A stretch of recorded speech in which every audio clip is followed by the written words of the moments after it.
Быйылкы жылы Бишкекте ыш көйгөй абдан курч болууда. 2-3 күн мурун калааны каптаган кара түтүн ыш азая түшкөнсүдө.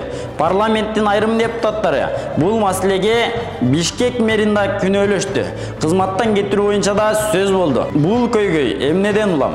Жебденби же көмүр сапатынанбы, же дагы башкаданбы? Дегеле бийликтегилер бул маселени ийгиликтеп атабы деген суроосуна төмөндөгүчө жооп берди. Мэрди кызматтан алып койсо эле түтүн жоголуп кетпейт. Түтүндү көзөмөлгө алууга жалпы эл өздөрү жардам бериш керек. Жебдин түтүнү болгону 10-15% түзөт. Кече жакында тик учак менен шаардын үстүн жаңы конуштарды 2-3 жолу айланып чыктык. Баарын көрдүк. Калган түтүндүн баары жаңы конуштардан, жеке сектордо сауналардан, мончолордон чыгып атат. Алар резина же тийүүчү цехтерден чыккан чүпүрөктөрдү жагып жиберишет экен.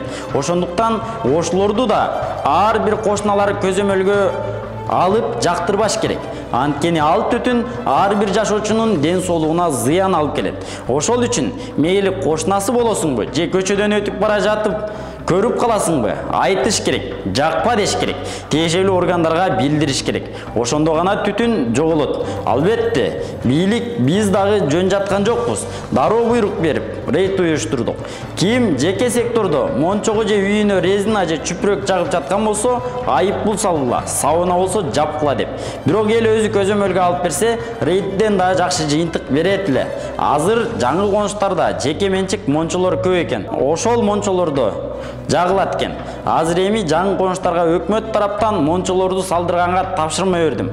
Анан эң негизгиси гидрогестерди салууну күчөтүп жатабыз. 50-ге жакын кичи жана орто гестер курулуп жатат. Баары бүтсө, электроэнергияга өтүп кетсек, түтүндөн кутулабыз.